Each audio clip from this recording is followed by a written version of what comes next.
Fantastic.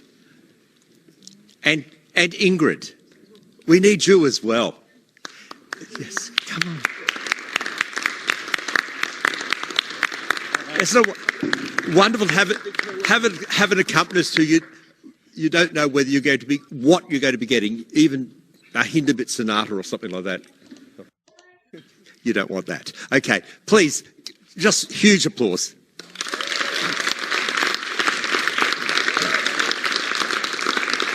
Now,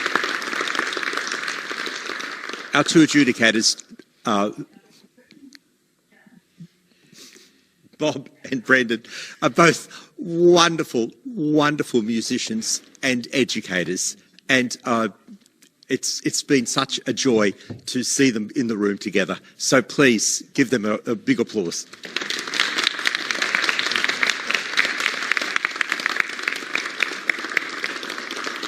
Hi everybody. I thought that was thrilling. I thought it was so entertaining. Are you hearing me through this? Oh, so I'm so pleased.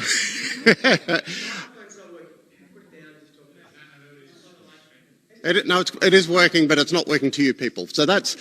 I had an absolutely thrilling time sitting up there, particularly with Bob, and we discussed everybody that came through. And there's just a couple of things that I'll announce, but I'll pass you on to Bob that. Just so that we get to hear his thoughts, and he's going to announce the overall winner. A champion of champions to me is, well, we take it for granted that there's a level of technique already established with everybody, and it's not like the earlier sections where we lumped all the same instruments together. I was looking for somebody who could make a musical statement, and I think much of that came down to repertoire choice today. Some people chose pieces that really showed off many things that they could do, many aspects of their playing.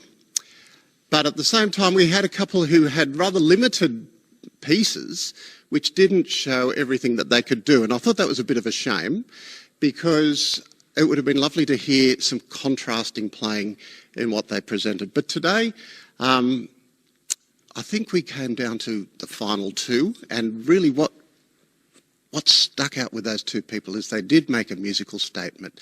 The first thing I noticed about both of them was the quality of sound. I thought the sound was excellent, and then I was listening for what the candidates did with that sound. So how beautifully controlled the legato could be, while at the same time expressing the phrases. And then how well they could take that tone into the higher and the lower ranges, and also then give us a range of articulations at the same time. And we had some candidates that really did that today, but I'm not going to elaborate on that anymore. I think I'll just pass you on to Bob, but they were my thoughts.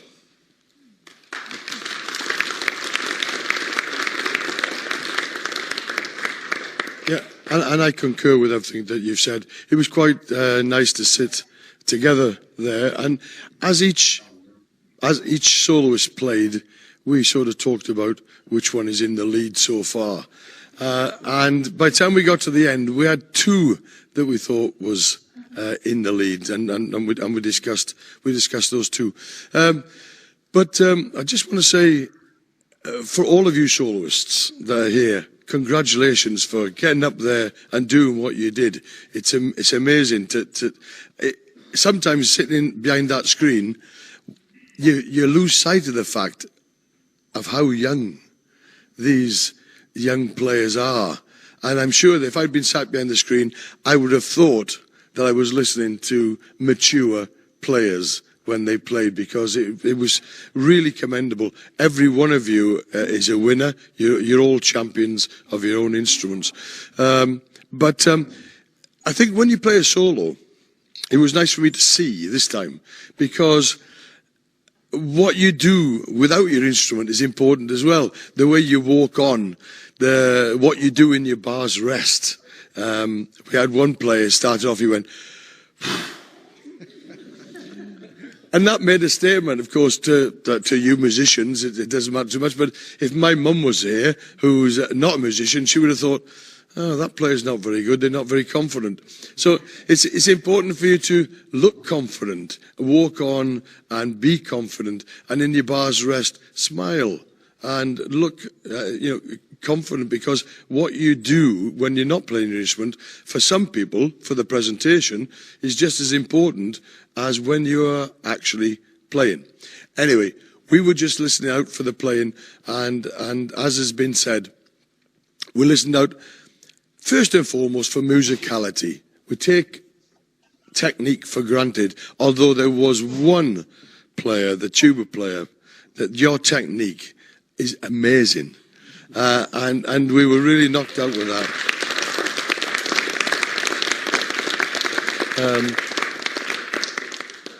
But like I said yesterday to the bands as well, it's not all about technique. It's about sound quality, intonation, accuracy, all of those things as well.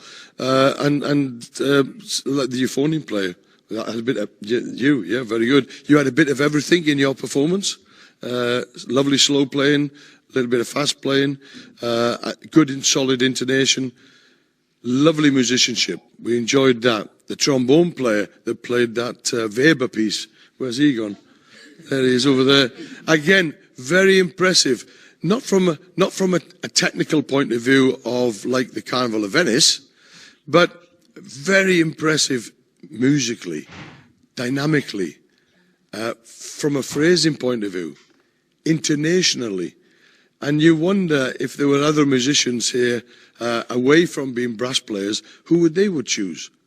Anyway, we did have two at the very top, but I would like to congratulate everybody, and I'm pleased to say that the champion, junior champion of champions this year, 2023, is the trombone player. Well done.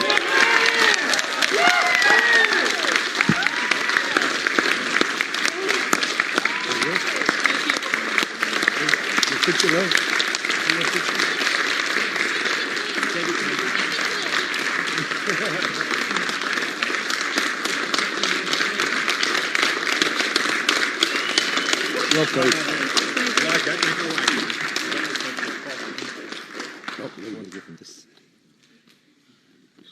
And the perpetual trophy for Elijah Baker.